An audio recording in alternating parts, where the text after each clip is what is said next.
Welcome to Final Cut Pro 10 Core Training. This is the first of 15 lessons covering Apple's Final Cut Pro 10 editing software.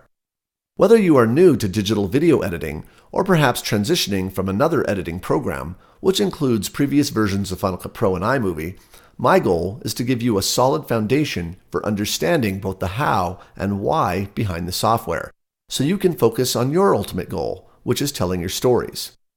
That said, I will occasionally make references to iMovie and legacy versions of Final Cut Pro throughout this tutorial. While previous experience with either of these applications is not a prerequisite for this training, I do this in order to bridge the past with the present by creating associations with current tools and features many of you are already familiar with. I therefore present Final Cut Pro 10 as not so much revolutionary, but rather evolutionary, because at the end of the day, your reasons for using Final Cut Pro have not changed. You're still using it to make movies. A reinvented wheel is still a wheel. So with that metaphor, let's get rolling.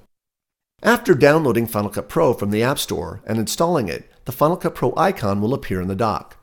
If you're new to the Mac, the dock is this colorful strip of icons appearing in the lower part of your screen. These icons are shortcuts to the app itself, which lives in the application folder in your user directory. To launch Final Cut Pro 10, click once on the icon. Final Cut Pro will launch into a single window, taking up all or most of your display. To resize the window, drag in the lower right corner of the window. To make the window fit your display, choose Zoom from the Window menu. If you hide the dock, then choose Zoom again, the window will resize to fit the entire display. When opening Final Cut Pro for the first time, the window will be empty until you import footage and create projects. You'll be doing this in the next several lessons. In order to better showcase the interface, I'm going to show you what Final Cut Pro looks like with events and projects already created. The Final Cut Pro window is organized into three main areas: the event library, the viewer, and the project library.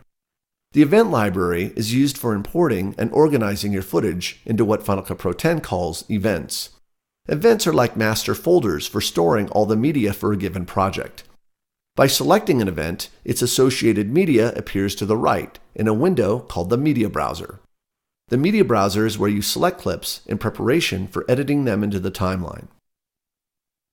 The viewer is where you play back the clips in the event library or the timeline. The project library at the bottom of the window is where you create and manage your projects.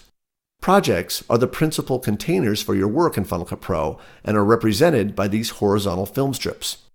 Double-clicking on a project film strip will open it into the timeline. The timeline is where you add clips, arrange and edit your clips, add titles and effects, and ultimately share your movies. In terms of workflow, the interface can be separated into three areas of focus: organizing, playback, and editing. The event library is used for organizing your footage, the viewer is used for playing back your footage, and the timeline is used for editing your footage. It doesn't get any simpler than that. Placing your mouse pointer at the boundary between any of these areas will reveal a resize pointer where you can change the spatial relationships between these areas, giving more screen real estate to either the event library, viewer, or timeline if needed. To return the window layout to the default, choose Revert to Original Layout from the Window menu. The gray bar that separates the timeline from the event library and viewer is called the toolbar. On the left side of the toolbar are buttons for importing media from a camera, rating and tagging your media, also called keywording, and three buttons for editing your media into the timeline. The button with the blue arrow is actually a menu of editing tools used for making changes to your clips in the timeline. The keyboard shortcut for each tool appears to the right of the tool's name. For legacy Final Cut Pro users, most of these tools use the same keyboard shortcuts you're familiar with. In the center of the window is an area called the dashboard. The dashboard is a widget-like interface that presents the current timecode of your clips in either the event library or timeline, depending on which window is currently active. At the left of the dashboard is the Background Process button that, when clicked on, will bring up the Background Tasks window where you can view any background tasks in progress, such as transcoding and analysis, rendering and sharing, and so on.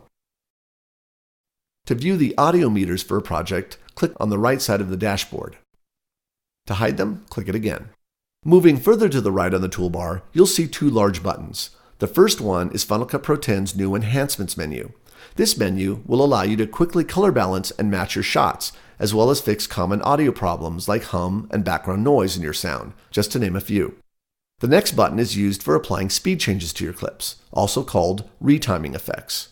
The cluster of 7 buttons with various media icons will bring up searchable libraries of effects, photos, music, sound effects, transitions, titles, generators, and themes, an incredible assortment of visual and oral content you can add to your projects. Finally, the button with the eye reveals a window called the Inspector that allows you to get information about your clips and make changes to the video and/or audio using various parameter controls. If you hover your mouse pointer over any button, a yellow tooltip will appear reminding you of the button's function, along with its associated keyboard shortcut to call it up. Finally, one of the most welcome additions to Final Cut Pro is automatic saving. Whenever the app is open, Final Cut Pro is keeping track of your changes. Unlike legacy versions of Final Cut Pro, there's no more need for constant manual saving. Even if the app quits unexpectedly, or you quit Final Cut Pro, the next time you open it, you'll be right where you left off. Final Cut Pro X also has an unlimited number of undos. As with most apps, Command-Z is the shortcut for going back a step. You can press Command-Z as many times as you like to return your project to your preferred state. In the next lesson, you'll learn how to use Final Cut Pro's command editor to quickly locate commands and keyboard shortcuts for improving your speed and efficiency.